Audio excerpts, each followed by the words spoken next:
Olá, boa noite, como vocês estão?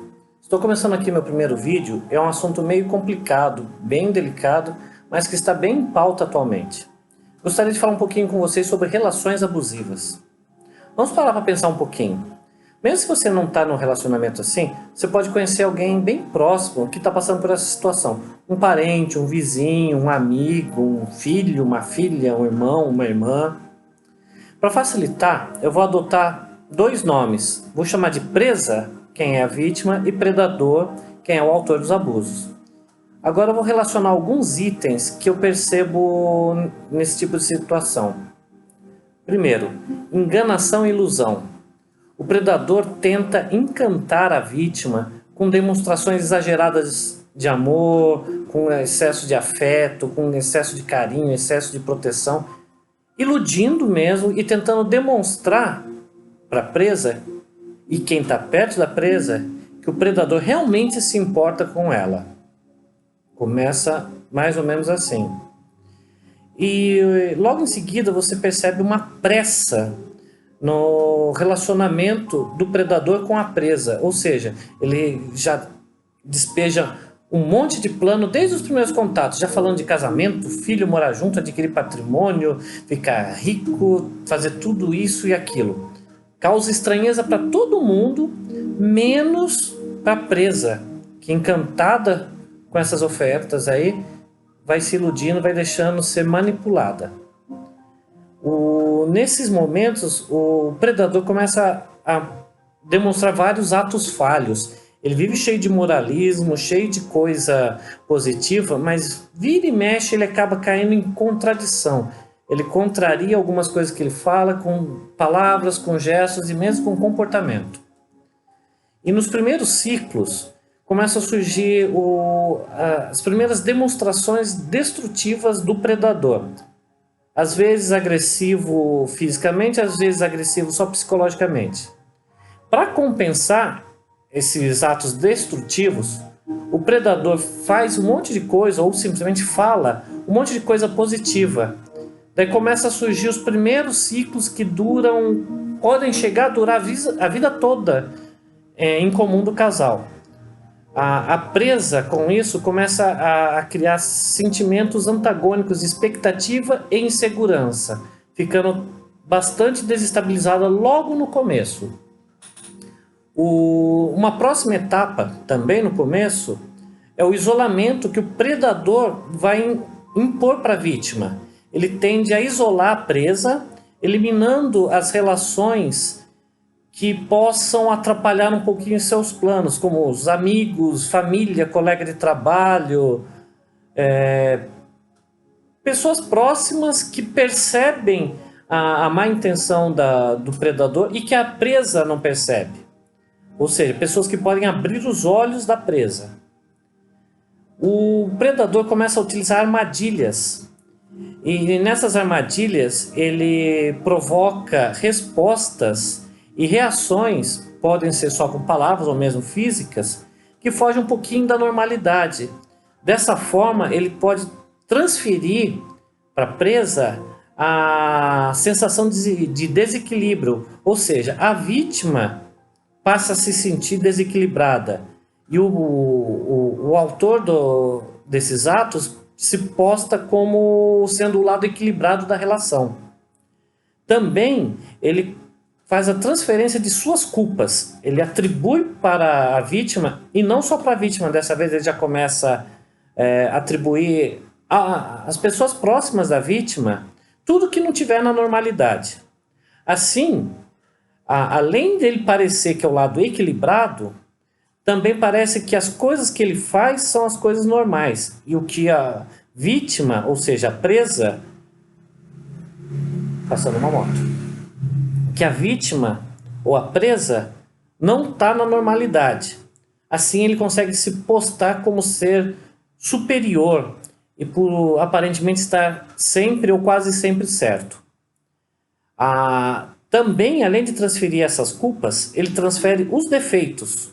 Ou seja, ele gosta de falar e de demonstrar que os outros, principalmente a presa, é cheio de defeitos, cheio de práticas negativas, cheio de comportamentos perniciosos, e desse jeito ele acaba com uma certa frequência chamando a vítima de presa, a vítima de mentirosa, de agressiva, de manipuladora, de dependente dele e dos outros, de dependente de substâncias, por exemplo, alcoolismo, cigarros, drogas, vícios como jogos também, internet, sendo que, na verdade, quem originalmente possui boa parte desses defeitos é o predador.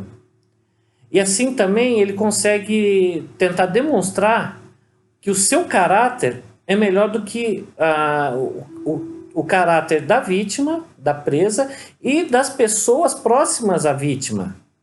Então ele vai supervalorizar seu caráter, e para deixar isso mais claro ainda, ele gosta de...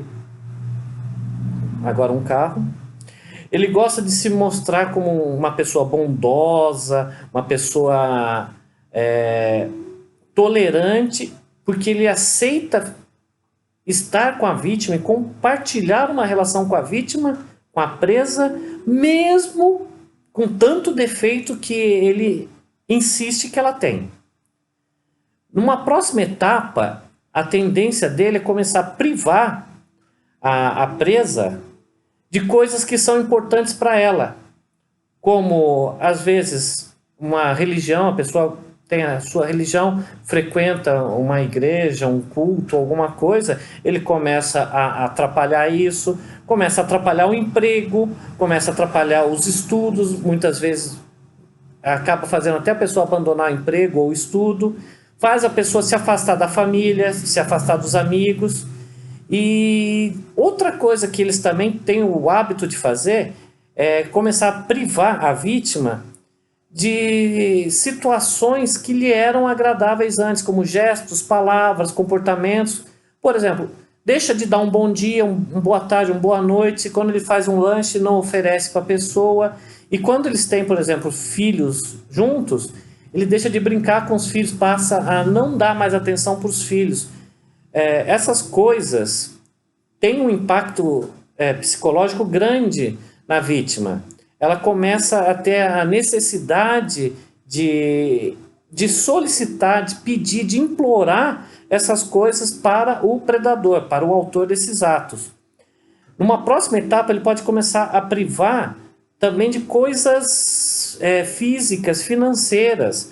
Ele vai deixar de pagar a conta de telefone, pagar a conta de internet, deixa de comprar alguma coisinha que eles gostavam de comer junto, petiscos.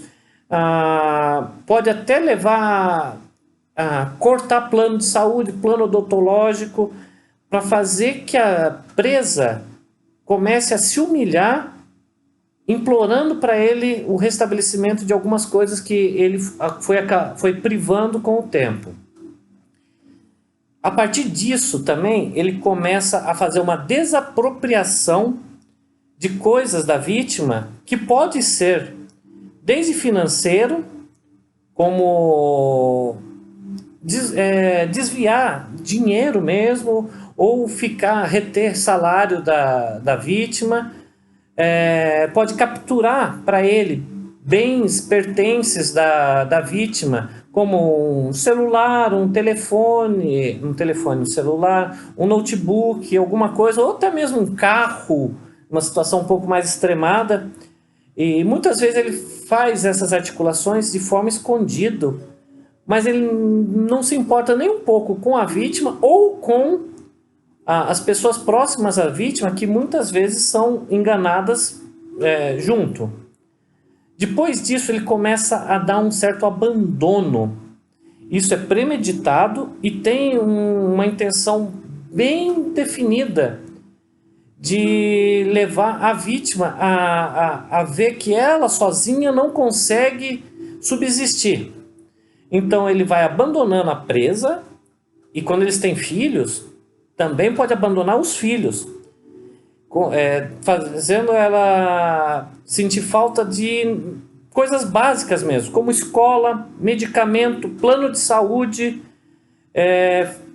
fazendo que a vítima realmente tenha aquela sensação que precisa do autor, senão ela não sobrevive, senão ela não existe. E isso também acaba se tornando público. As outras pessoas começam a perceber isso nela também. Bem, esse aqui é só o início da nossa conversa, que está mais para o lado do abuso psicológico, que ainda não envolveu nenhum grande contato físico, mas que pode vir a acontecer nas próximas etapas e que vão envolver já um pouco mais de violência mesmo. Só que isso é assunto para um outro vídeo. Boa noite a todos, até mais.